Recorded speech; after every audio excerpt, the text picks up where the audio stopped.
Sir Francis Bacon was known as Lord Verulam, an English philosopher and statesman who served as Attorney General and Lord Chancellor of England. Bacon led the advancement of both natural philosophy and the scientific method, and his works remained influential even in the late stages of the scientific revolution. With the passing of time, things forgotten or neglected come back into focus. And I think this is especially the case in the example set in the field of learning by Francis Bacon. Sir Francis Bacon, Lord Verulam, Viscount St. Alban, High Chancellor of England, was one of the universal geniuses of all times. I suppose that he could be listed in the same classification as Leonardo de Vinci, who took all knowledge as his province.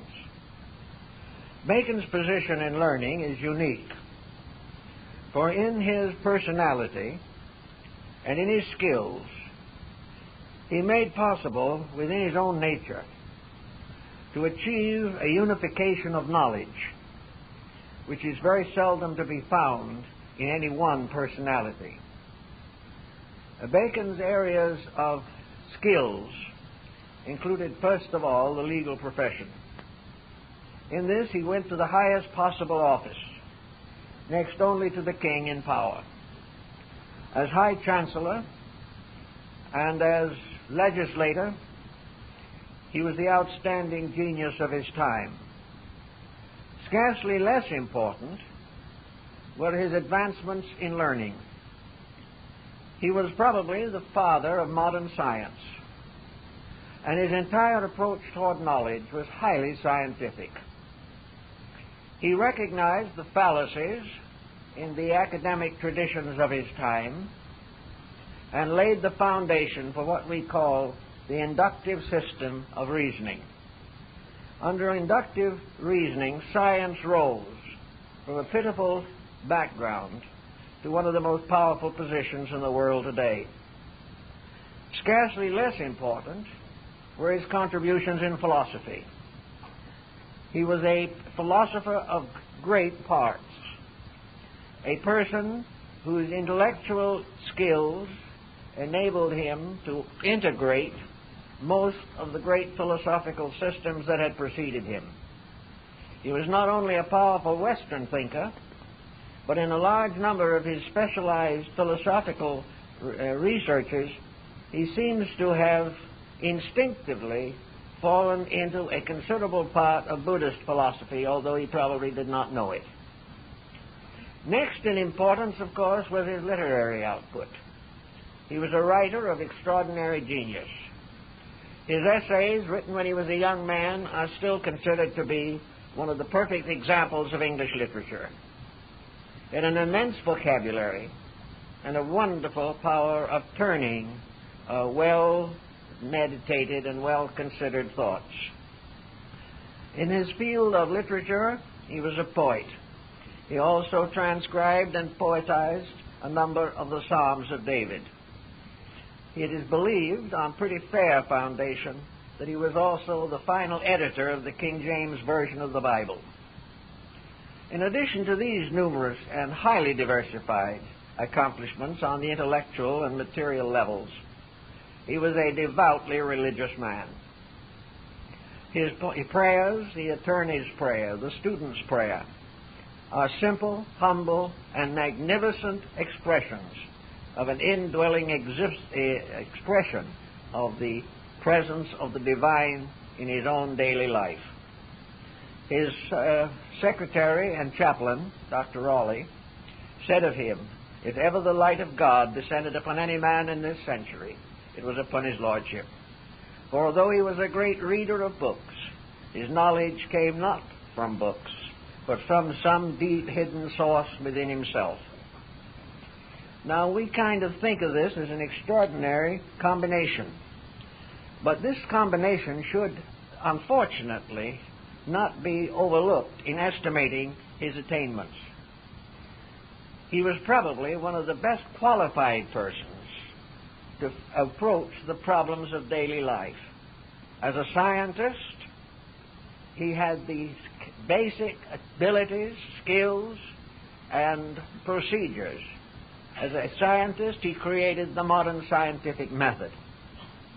At the same time that he was a scientist, he was, as he says, a humble child of God, hoping always to be obedient to the divine will. We do not produce many geniuses today that have such a span. We find specialists, and against these Bacon himself rose in indignation. He felt convinced that no individual could advance far in any area of knowledge unless he was dedicated, trained, and had within himself an imperishable desire to be of use and service to mankind.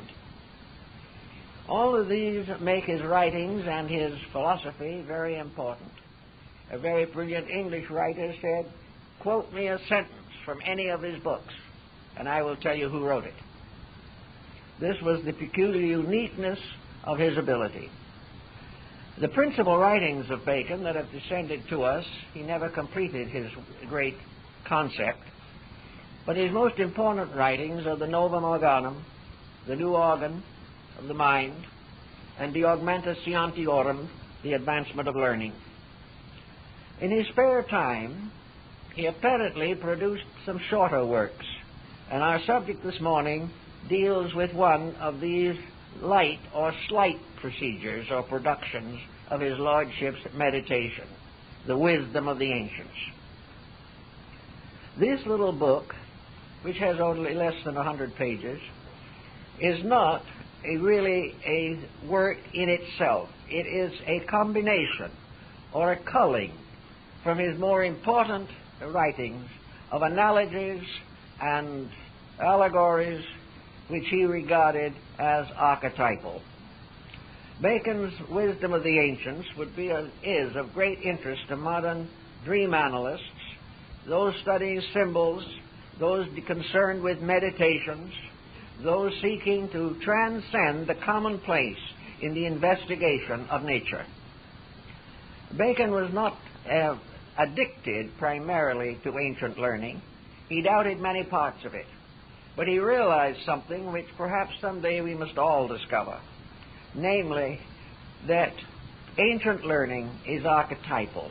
He did not use the term, it was not in use in his day. But it arose from something that was not a conscious process of thinking. Mythology to him was a kind of dreaming, the dreaming of the world before the rise of organized knowledge. Mythology is not only the history of prehistoric times, it is the statement of prehistoric thought, of those patterns which are innate in the individual, those archetypal concepts which, though they appear in 1,000 forms, are still always based upon some remote subjective experience. Bacon, I think, would have assumed that these ancient fables relate in a concealed way the experience of prehistory. Those who lived long ago, whose bodies have long been in the earth, but whose strange and wonderful mental concepts, redressed in every age, have come down to us with tremendous moral force. Most of these fables are simply extracts from his other works, but they indicate the thoughtfulness of the mind that conceived and developed them. According to Bacon, this world is not a series of accidents. It is not a production of blind forces. It is not governed by laws of physical matter alone. This world, as we know it, is a living thing, a tremendous composite. This living thing is ruled over by processes, by principles, and by laws. These laws, processes, and principles, as he tells us in the Wisdom of the Ancients, were personified, clothed, given embodiment in mythology. Mythology, therefore, is a secret language. It is a language which, very much like the names bestowed upon the pieces in a chess game, they represent always principles. The deities were not arbitrary despots on some Olympian peak. They were the personification of the impulses, the convictions, the ideals, the experiences, the intuitions of mankind from the earliest known time. So considered, we find, I think, that Bacon justifies very much of antiquity. We look back upon the golden age of Pericles in Greece, and Bacon's fables all have a Grecian background, and we realize that in those days the world produced some of its most important and powerful minds.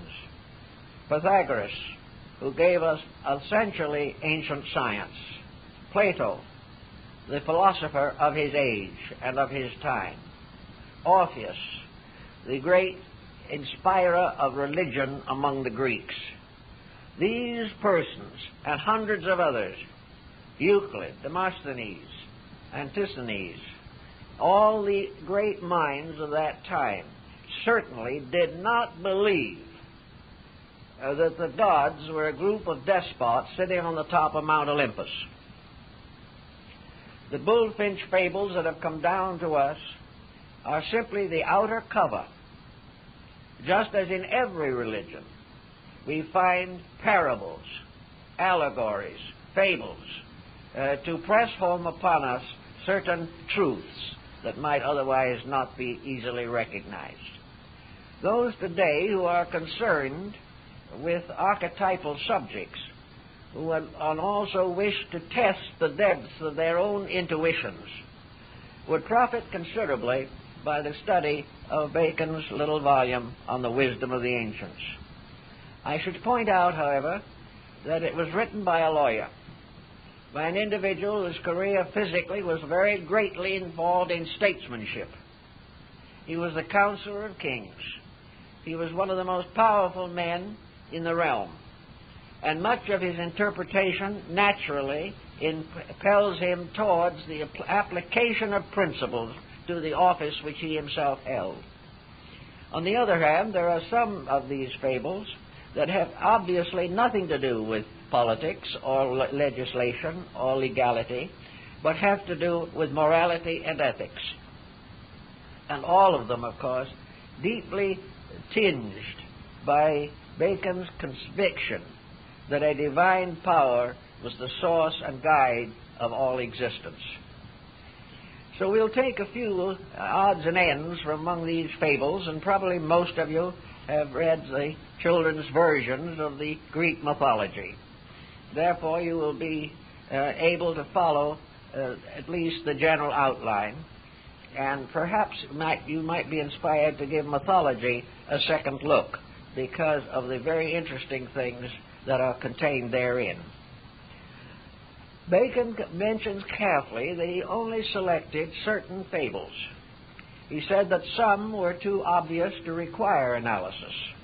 Others had to do with matters beyond the average public ken. But he had chosen those which seemed to him to prove conclusively that this wisdom did exist, and that it is a wisdom which, sad to say, we are in great need of today. So we'll start with one very simple example. The principal deity of the Greek pantheon was Zeus. And Zeus was the representative of the deities and was the ruler of the mundane creation. He was not the supreme deity, but he was the ruler of the world in its manifestation. He was the God-King of existence. And according to the story, it is said that in one fable, that Zeus courted Metis. And from Metis, and the union of Metis and Zeus, was born Pallas Athena, from the head of Zeus, armed and helmed. Now, Bacon points out that he doubts very much if Socrates believed that in its outer form. He is quite sure that Plato could not have. he was quite sure that the archons of Athens did not. Therefore, why did they participate in this believing and also follow and preserve these fables? Bacon does not point out, but I think it might be interesting to add at this time, that the reason why they accepted this was because they had been initiated into the state mysteries and they knew the key. The rest of the world worshipped the face and surface of things, as we do today. But to those who penetrated into the depths of things, the commonplace becomes itself, as Bacon says, so miraculous that no other miracle is necessary. So out of this little line of Jupiter, Metis, and Pallas Athena, he develops quite an interesting pattern. The word Metis means counsel. Therefore, we may say that power, Zeus, took counsel to wife, and from the union of power and counsel was born wisdom. Now we have to go a little further, though, to understand what was meant by this. Today our word wisdom has very little technical significance. Pythagoras probably gave it a greater significance. Like virtue, it is a very abstract term. The Greeks reserved the term wisdom not to a person who had knowledge or had learning or any of these things at all. Wisdom was the immediate participation and experience of truth. All men sought truth. Only those who found it had it. And only those who had had the mystical experience of identification with truth could be termed wise. This is a very much higher approach to the subject than we have today. In other words, wisdom was a theurgic union with reality. It had nothing to do with intellectual achievement.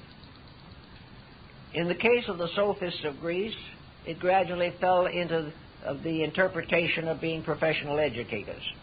But even the 6th century before Christ, Pythagoras refused to be considered wise,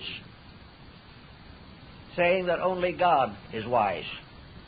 And therefore he chose not to be a sophist, but a philosophist, and gave us the word philosopher, meaning a friend of or a lover of wisdom.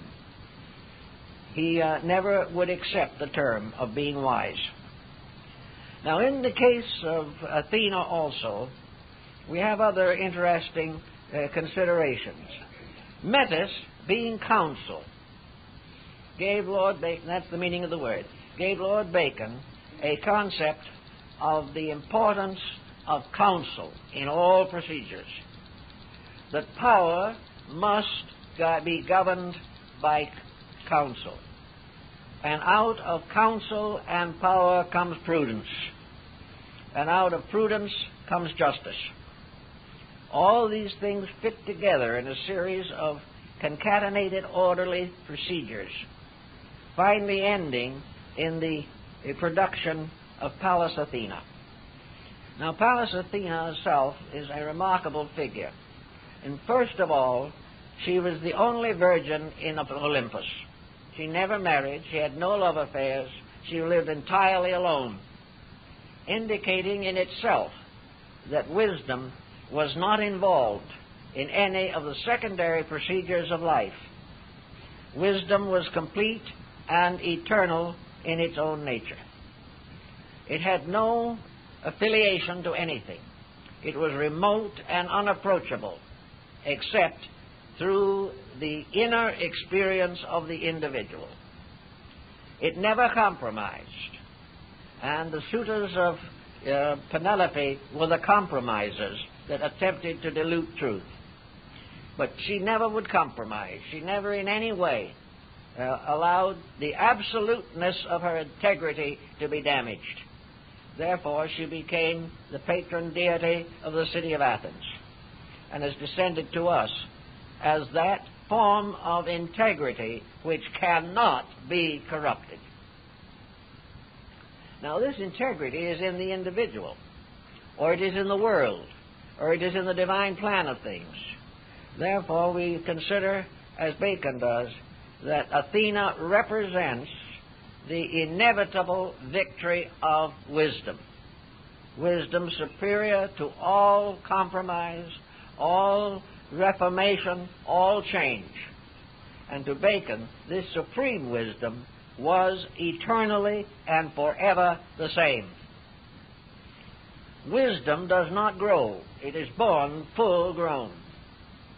Wisdom is not defenseless. It bears a shield and a spear. Wisdom is not obvious, for Pallas wore the helmet, and when she closed the helmet, she became invisible. These different ideas can be thought about for a long time to test the allegories and the significance of these matters. But Bacon summarized the concept of that true wisdom which we are all seeking as being located in incorruptible virtue, which on the level of government means incorruptible integrity. And wisdom itself defends itself against every assault. No one can ever accidentally achieve it.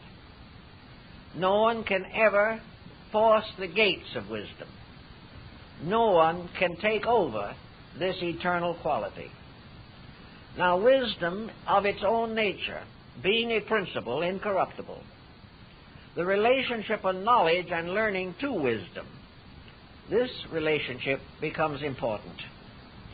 Knowledge and learning and all these are expressions of the ascent of human intelligence rising along the steps of what Bacon calls his pyramid of Pan. Knowledge is like the rung of a ladder up which men climb. It is also a road with many paths, as in the table of Cebes, in which persons of every walk of life, every degree of intelligence, every type of conviction are groping along, always in search of that which is better. They are constantly striving toward wisdom. Their strivings are forever changing. And Bacon, being somewhat of a scientist, liked to point out that the strivings of science are forever changing. One day we have one belief, one day we have another. One scientist supports another, a third contradicts them both. Yet each one, in a way, is dedicated to truth. But to each one, truth is only what he is capable of experiencing. Therefore, Bacon points out that the greatest handicap to the advancement of learning is the human mind.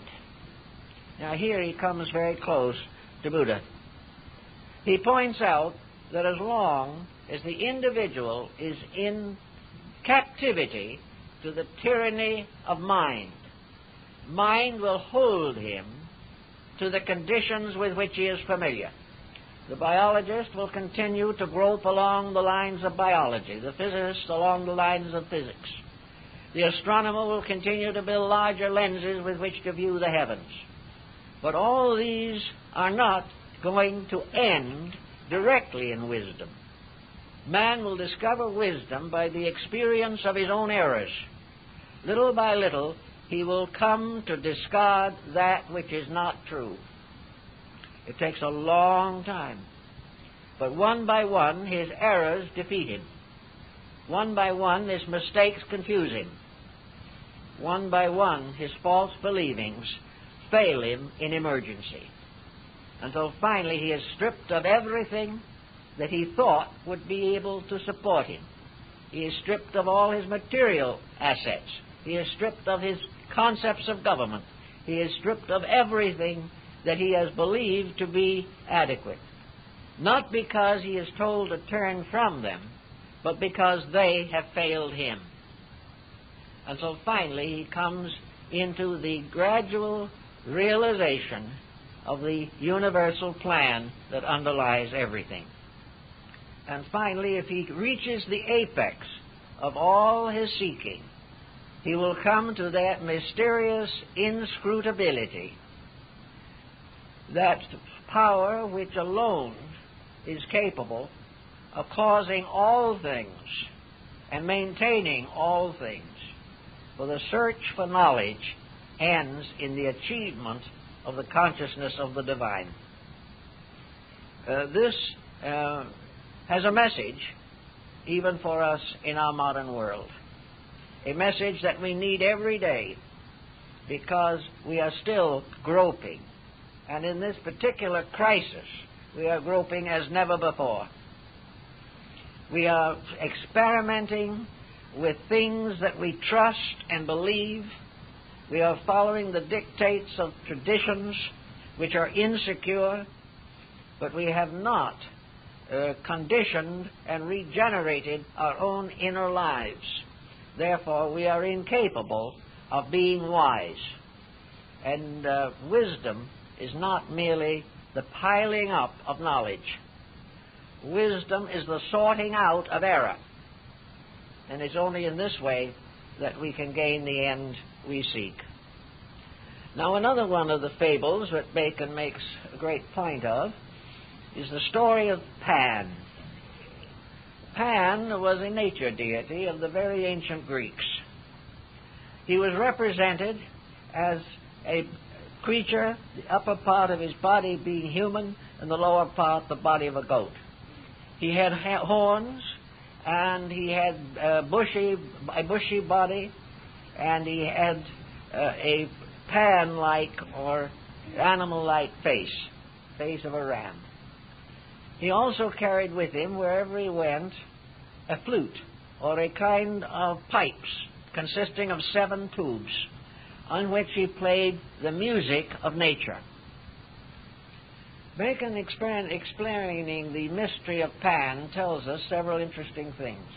He says, Pan is nature. Pan is that part of the world which we can see. Pan is an immense creature, extending through many worlds. The lower part of the being is animal, the upper part is human. It is another form of the centaur.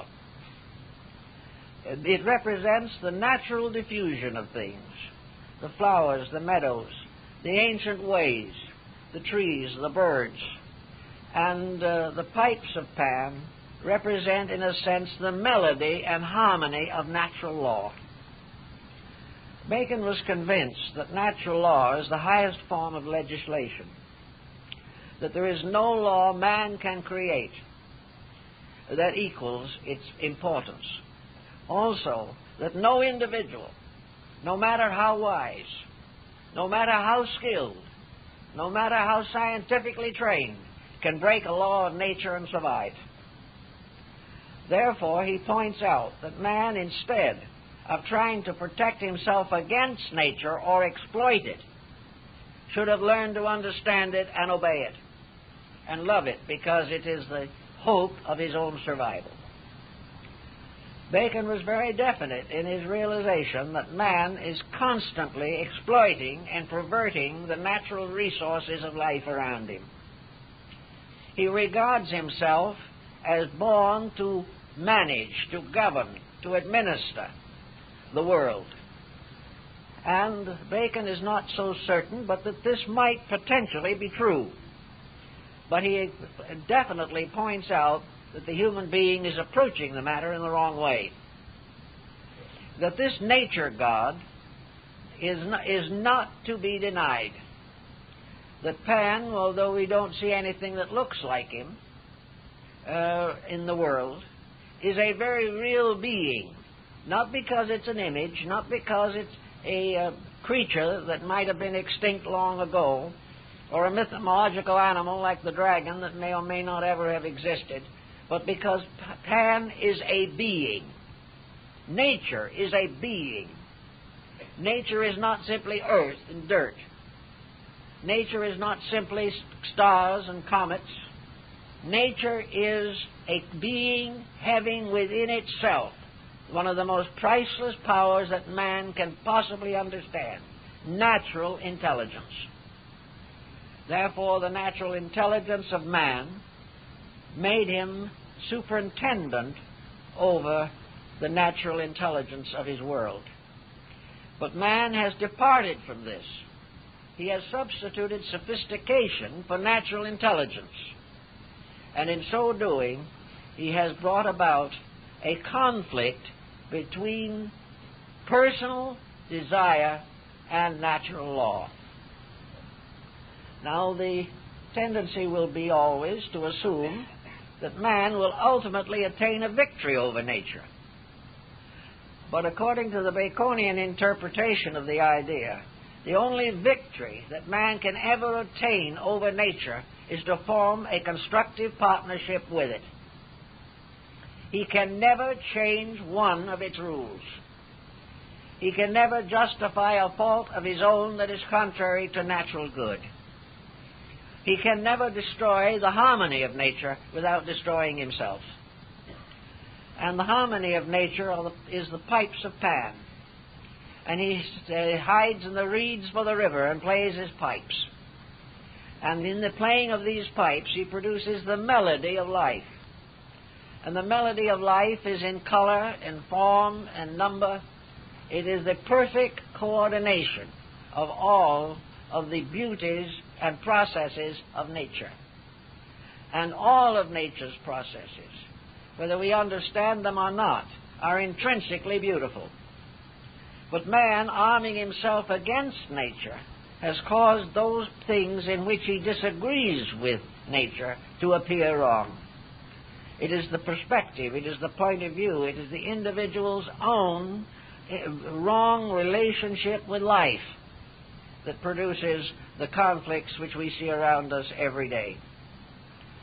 Now, in the ancient times, peoples were close to nature. They lived very much according to the seasons. They planted and they reaped according to the seasons. Animals obeyed natural law. Natural law guided the motion of the insect. It guided everything. And incidentally, it also dominated and ruled everything.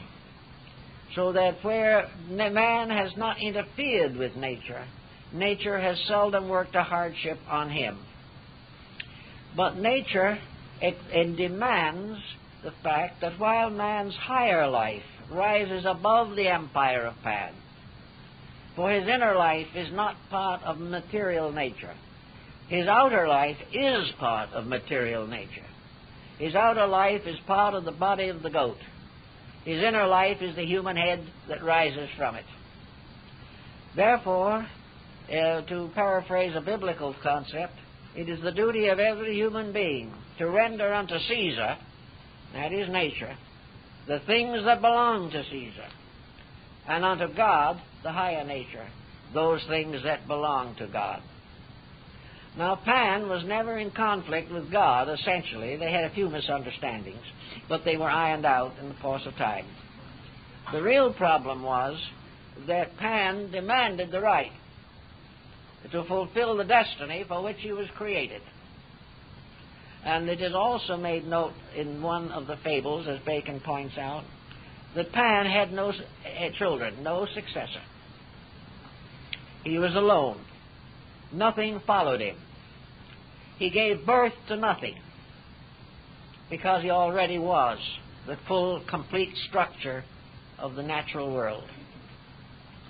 So in the course of time, men began to improve on nature. They began to create various ways of exploiting nature.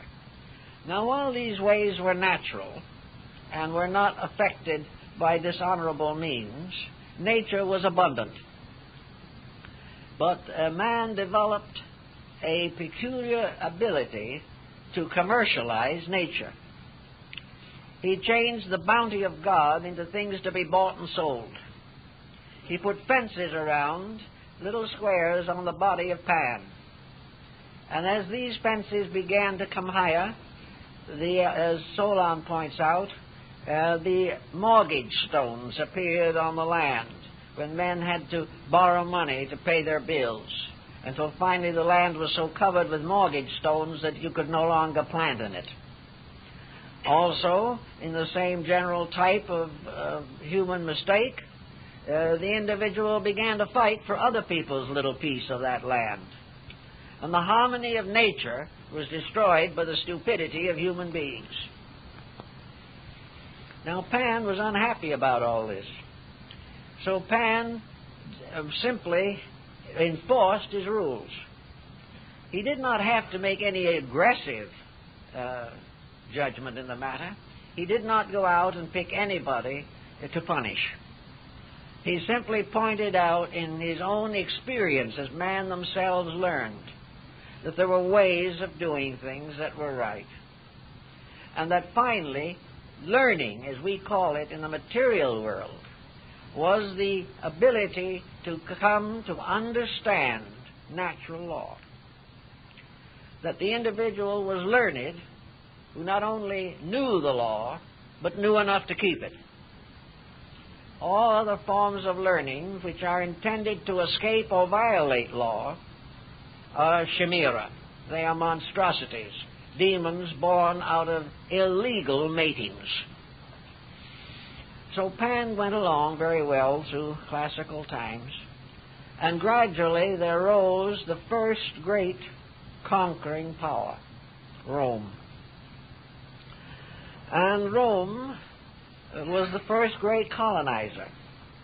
Rome was the power that took knowledge to gain authority.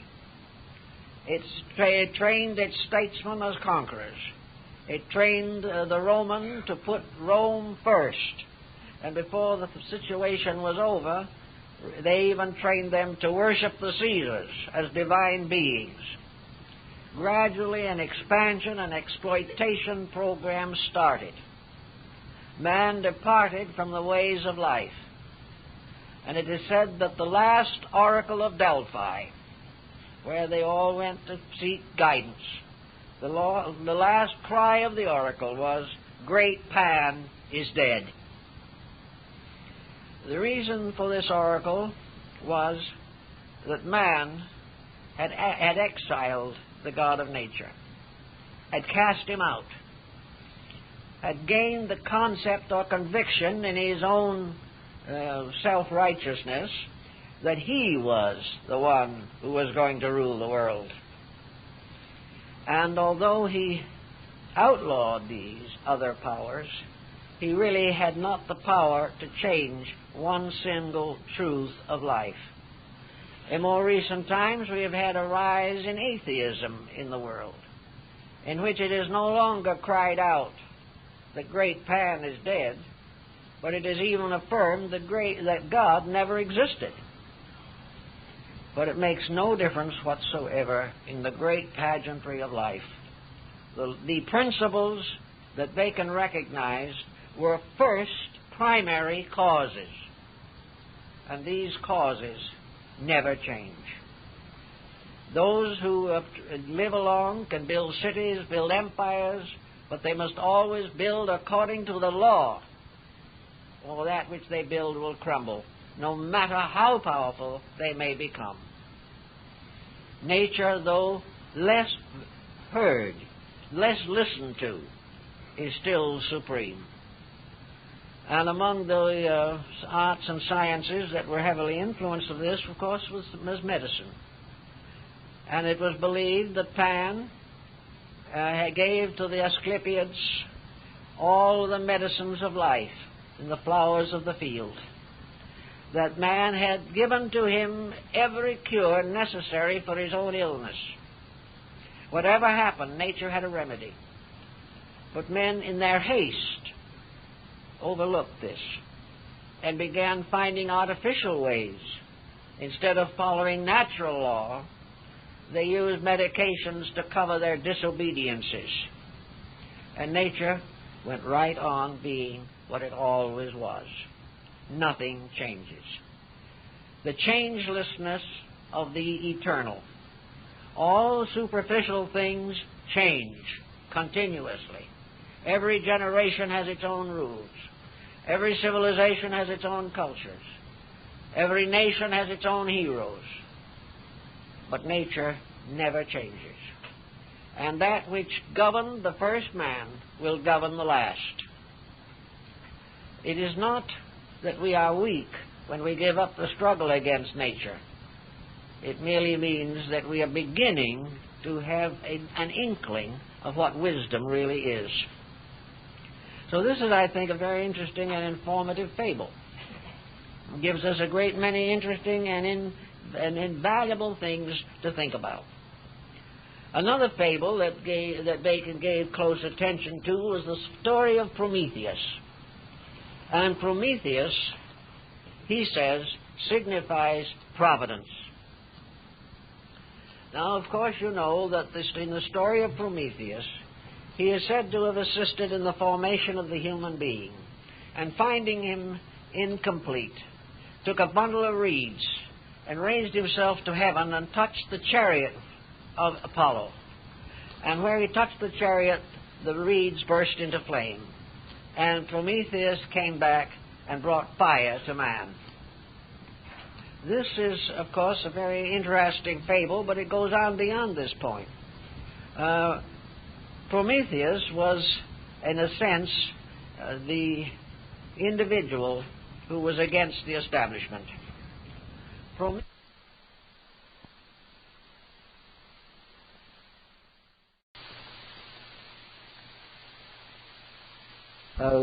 Providence.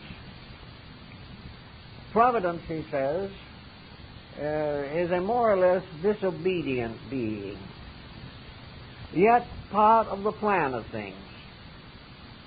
Perhaps in the words of Mephisto in Faust, he is part of the power of good, while ever working ill.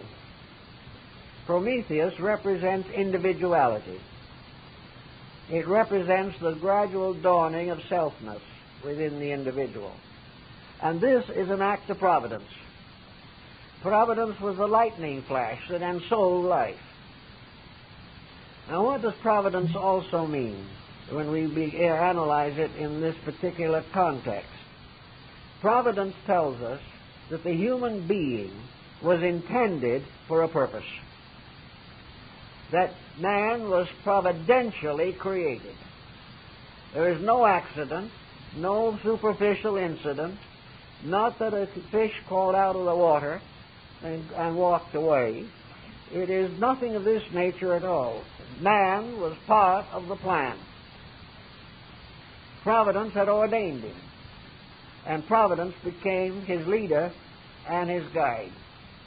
Now, while the human being was in a desperate state of primitive existence, living as an animal, or with no particular skills against the pressures of a prehistoric world, living in a world of creatures that were not endowed with any providential capacities, Prometheus brought him fire. And Bacon makes a great point of the fact that fire, on this level of things, was the beginning of civilization. And fire, in the spirit, is the beginning of religion. But in the material world, fire enabled man to gradually attain supremacy over his environment. Fire made it possible for him to cook his food, heat his cave. It made it possible for him to fire pottery. It also gave him the skill to make plows, and later, unfortunately, to make swords. So fire was a twofold power.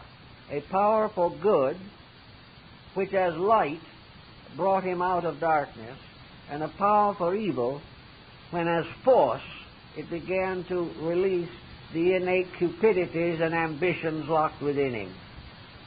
But fire was the beginning of man's separateness from the environment in which he lived.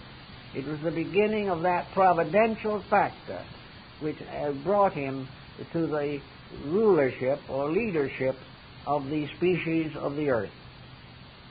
Now, Bacon makes a great deal out of this fire factor.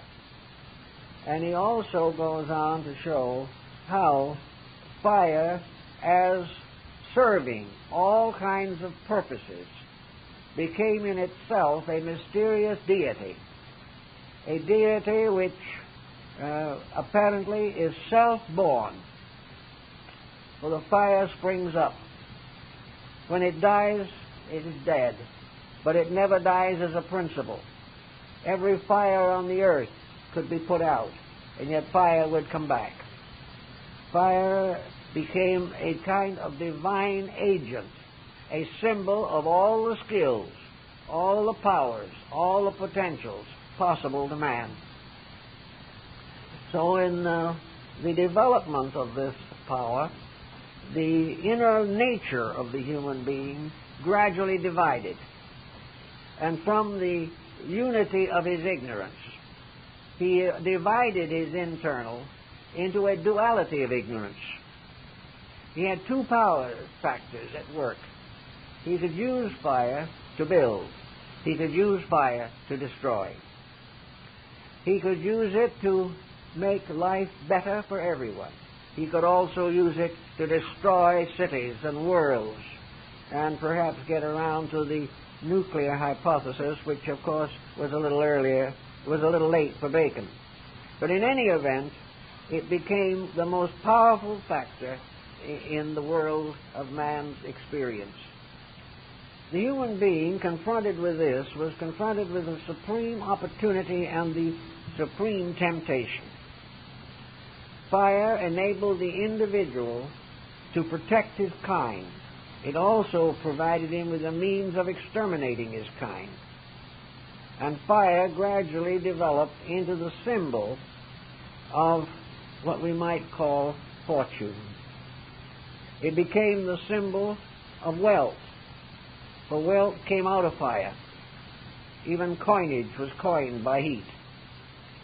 Fire became the means of bringing the precious metals from the earth. Fires burned on the altars of the gods, and fires also burned in the camps of armies. Thus a strange division began to take place, and according to the Baconian theory, this division under Prometheus was a strange providential force. I think the Bible also gives us, and Bacon was very well acquainted with the Bible, it gives us a clue to this situation in the struggle between Cain and Abel, in which we find the beginning of the struggle between common good and personal ambition. Now, the parent of this problem was Prometheus, who was very personal, and therefore had a great desire to do what he pleased. This factor also was incorporated in the gift which he bestowed. The usage of it was to become the great test of human nature. It was this usage by which providence would ultimately bring about the redemption of mankind. It was the testing, it was the tempering, and the sword of spirit had to be tempered in the flame of suffering. So suffering became the punishment for mistake. It was not some deity sitting somewhere to punish people. For the mistake and its punishment were one thing, each inherent in the other.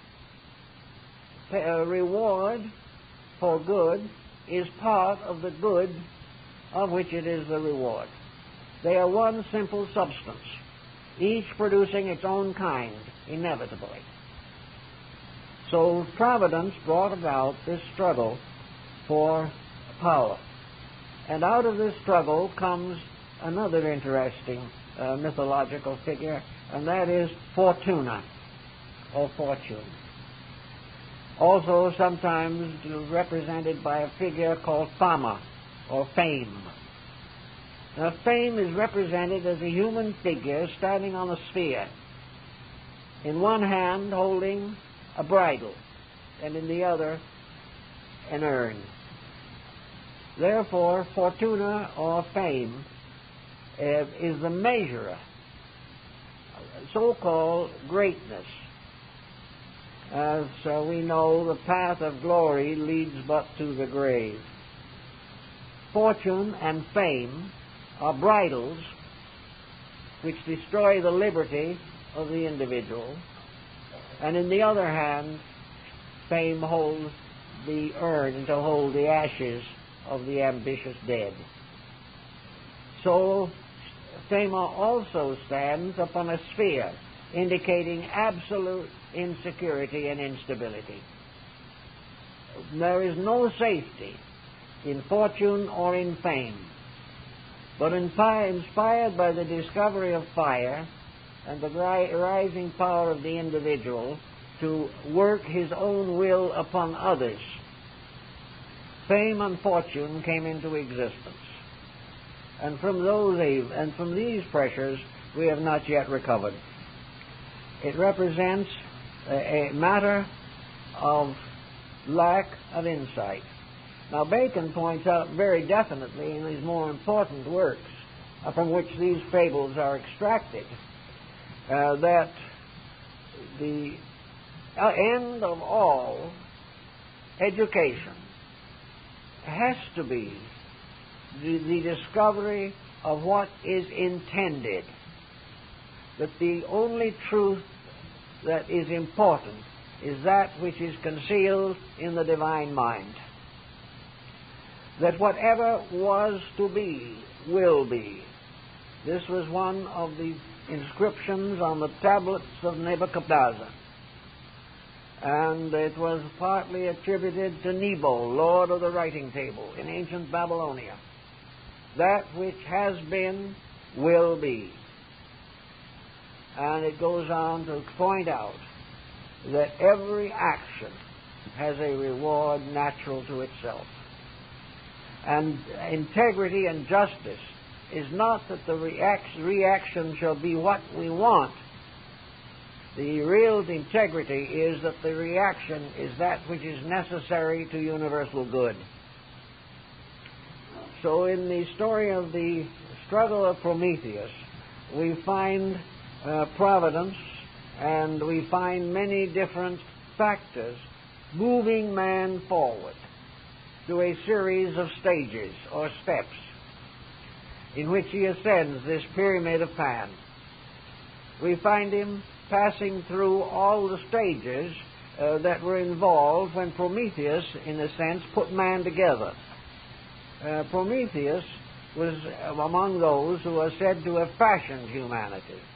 And when he put mankind together, he took a germ or a seed from all other creatures, birds, animals, fishes, insects, everything, and put them inside of man. The result is that man has within himself every level in his body of nature. He is tied to Pan by every cell he has, and he is tied to the animal creation by not only his body, but by his material propensities. His body is of the earth, earthy, and the earth is Pan and nature. Therefore, the part that rises out of this, the humanity in him, made possible through fire, very often comes into direct conflict with the nature of his lower life. Now, man is not supposed to destroy all these little seeds that were planted in him, by which he partakes of all living things. He is supposed to become the Orpheus. He is the one whose sweet music will charm all the creatures of the world. Therefore, through his own harmony, he charms all of the lower parts of his own life. If he lives in harmony with beauty and truth, all of the beasts of his inner life follow patiently and lovingly with him, as in the beautiful legend of St. Francis and the birds. The lower parts of man are not bad. They are simply good and useful parts of his complete economy. The beasts of the field are not bad. But when man declares war upon the beasts of the fields, then there is an imbalance in nature, and an inevitable consequence sets in. When the individual disobeys the laws of the nature within himself, he comes in the end to a great tribulation, because he has perverted the natural powers. It is his purpose to civilize the animals, not destroy them. And when he ignores his responsibility to the animals around him, he also ignores his responsibility to the animal seeds in himself. It's a very beautiful and very interesting, constructive kind of fable. Other fables of the same general type and so forth take considerable thought. There was a time where it says that heaven, in fact, Bacon opens his story of the fables with the story of heaven as a great vault in which all things take place. It's almost the alchemical retort, for under heaven is all enclosed the creation as we know it. Now heaven was deposed by Saturn, and Saturn in turn was deposed by Zeus. And Bacon says that by heaven we are to understand the totality of things, and by Saturn, matter. And he gives a great deal of thought to that. We associate Saturn symbolically even today with crystallization and death. Bacon says that Saturn is matter, the material substance from which all things must be molded. And in explaining this, he gives us the fable of Proteus. Now, Proteus was an old hermit who guarded a flock of sheep. And he had magic powers and could conjurate. And anyone who wanted to capture Proteus, which is the symbol of forever change, must ensnare him by magic and must then wait until Proteus takes on all the different forms that he can assume at will. He becomes every kind of thing that you can imagine. He becomes birds and insects and fish and everything. He becomes visible and invisible beings. But you must continue to hold him. And when ultimately he is forced to return to his natural form, then you can capture him. So this, says Bacon, is the story of matter. This is also the story that we have forever with the changing essences and substances of life. Every form of matter passes through innumerable changes. To capture the mystery locked in matter, we have done everything we can. We observe all of the transformations in which matter rises from the most simple form to the most highly organized creature. We see in matter the Proteus, that substance which can take any and all forms. And in any and all of its forms it may be examined, but it can never be captured except in its natural form. Therefore, we must patiently observe the disguises under which it appears, but never hope to understand it till we can restore it to its native condition. This, I think, was one of the great inspirations behind Bacon's philosophy of life. He was a profound student of matter. He wanted to know how it came into being, where it came into being, what it was all about. Because he believed that matter was a series of infinite disguises in which a simple thing becomes increasingly more complicated as the evolutionary processes result in the piling up of mathematical patterns of matter. All these forms may bewilder, but anyone who tries to capture those forms will find they slip through his fingers. He thinks he has found the proper and true form, and as he takes hold of it, it changes. So Bacon points out definitely that there is no way in which we can understand substance, essence, matter, unless we can examine it in its inevitable and natural state. And as he points out, in its most natural and primordial state, it is invisible. This leads to the Baconian induction, namely that we must study things by what they do, because we cannot find out actually exactly what they are. If we study heaven as the great globe within which all the alchemical experiments of existence take place, we must then seek to know the Creator as represented by the infinite diversity of creation. And here the Creator becomes a Proteus. For one principle, one truth, one reality takes on an infinite diversity of forms and appearances beyond conception.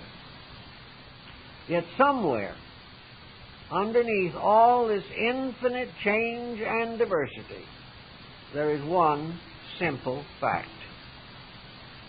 But man has not yet been able to become simple enough to find it. He assumes that he will discover it through complication.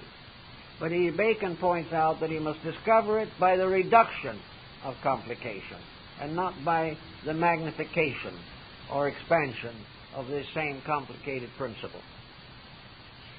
Always also, Bacon is concerned with the legistic phase.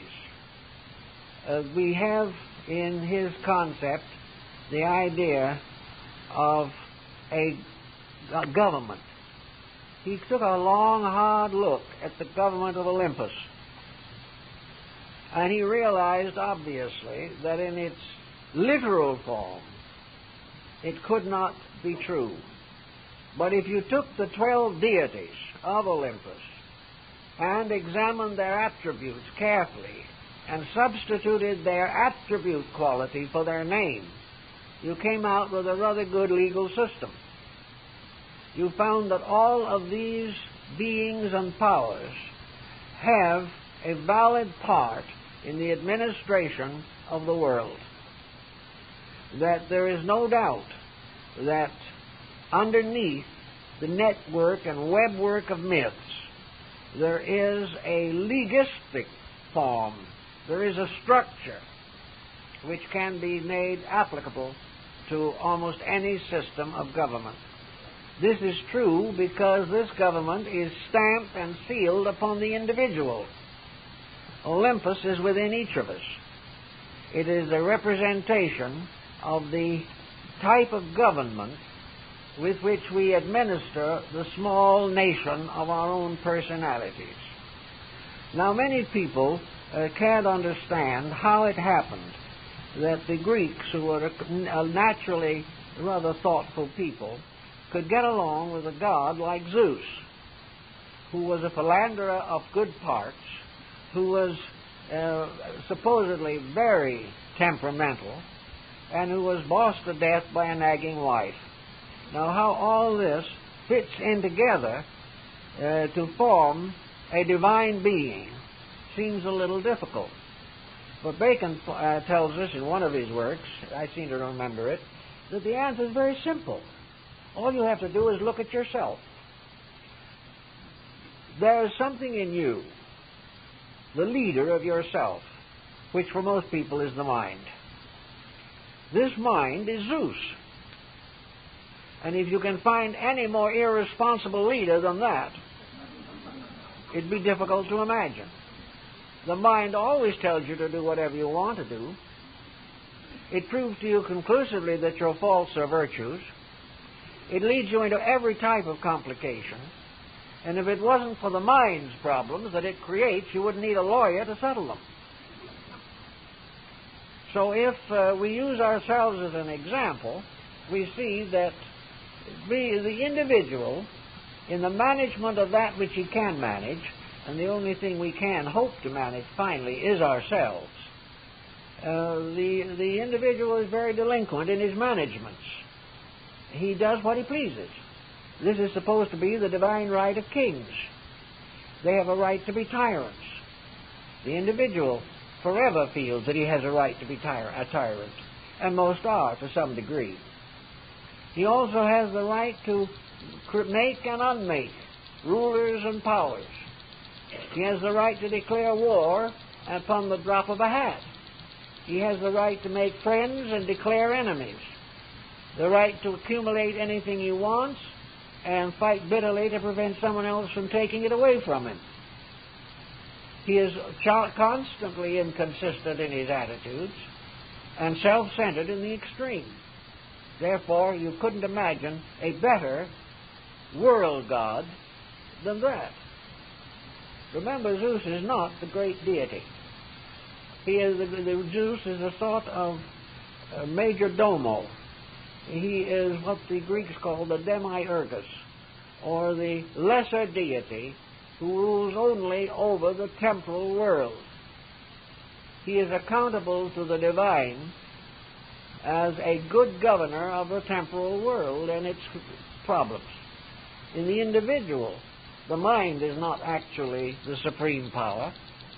The supreme power is vested in an invisible spirit to which the mind is accountable, whether it knows it or not. We have the same thing in the Nordic mythology. Odin, or Wotan, is not the supreme god. He is simply the god of the 12 deities dwelling in the palace of Asgard. Above him is Allfather, invisible, unknowable, to whom Odin and all other things are accountable. Bacon uses the simple analogy of Zeus to indicate this secondary deity. For everything is a god of that over which it has dominion. And the mind has dominion over the body. And the mind, because it has this dominion, it tyrannizes the body. It sets this body into very false procedures and ways. In order to prevent the mind from continuing in this procedure, Bacon developed his inductive system of reasoning, based upon the simple and inevitable truth of the matter that the mind is the thing that must be improved, that in its present state is hopelessly inadequate. The mind must, therefore, give attention to those things which are above it, and not all the time to those things which are below it. Instead of the mind spending all its time tyrannizing over the outer world or trying to govern it, the mind should first of all turn its attention to the higher world in order to understand what is necessary and what is wanted. It is that reason that Janus, the Roman god, has two faces, one which faces the public and the other which faces the god. In this case, the mind must become aware of that which is beyond the mind, because the mind of itself is earthbound. It is bound to the situations which arise from environment, heredity, and circumstances, and it is often the victim very much of the mysterious deity Fortuner on the globe. The opinions, customs, knowledges of humanity change from day to day. They become more complicated, taking new forms as Proteus does, but they do not become solutional. Each new form is a new problem. Each new discovery is a new danger, because the mind is not capable of guiding itself by itself, and when it attempts to do so, it becomes a dictator.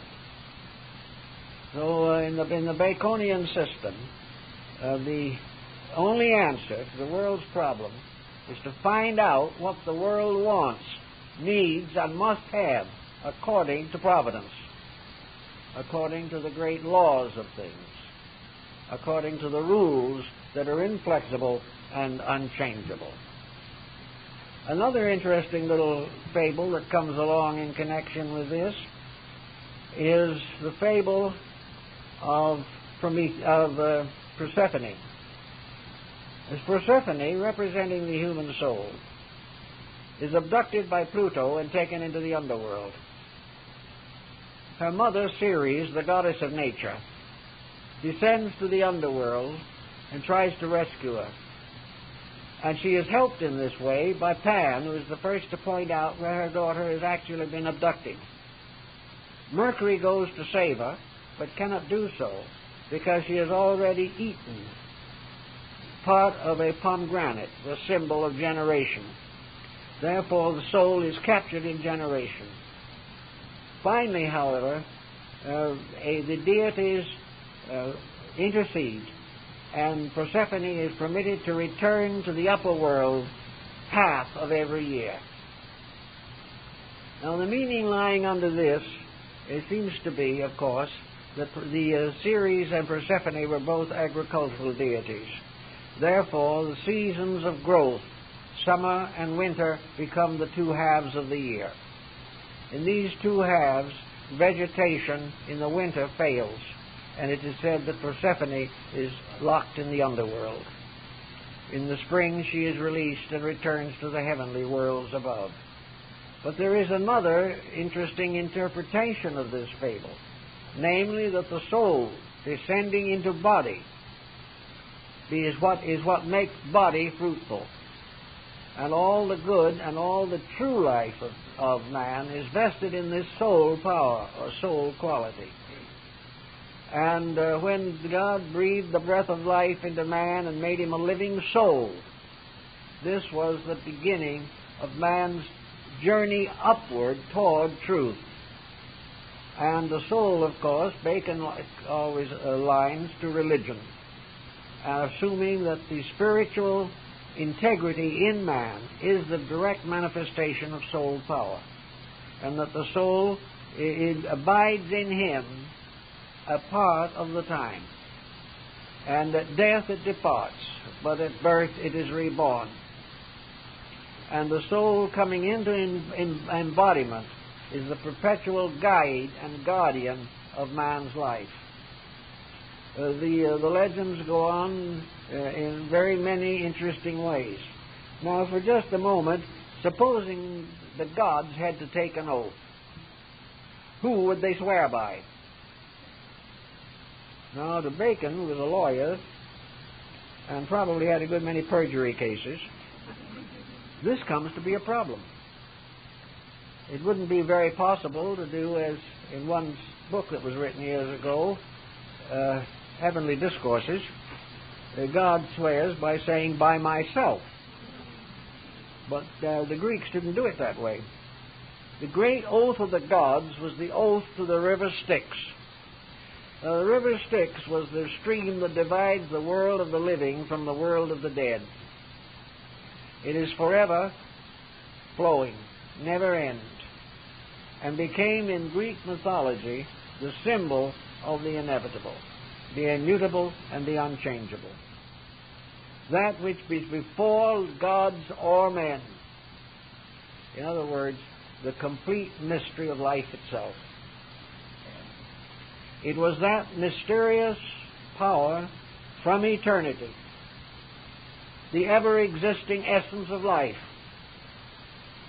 which was the highest, unknowable.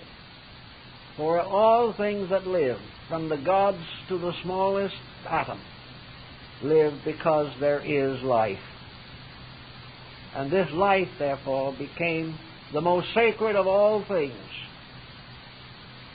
And when the gods took an oath, they took an oath to the river of life. All of these are quaintisms in their own way, and seem strange, perhaps. But there are tremendous values hiding in these things. There are moral lessons that it seems to me we will all benefit by. And while we are using our natural faculties, it might be interesting for us to see what would happen if we would take some of these legends and interpret them according to our own insight, calling upon the internal to find the meaning of a symbol. And this is the power of symbols, that they bring out of us something. And any person in any walk of life can take one of these myths, bring it down to the level of his own experience, and not only get a useful answer, but may also get a clue through the symbolism to the laws involved in the situation in which he finds himself. I think this was the principle and idea that was behind Bacon in the production of these mysterious and truly charming fables. And we think that it was an interesting enough subject that we wanted to share it with you. Thank you very much.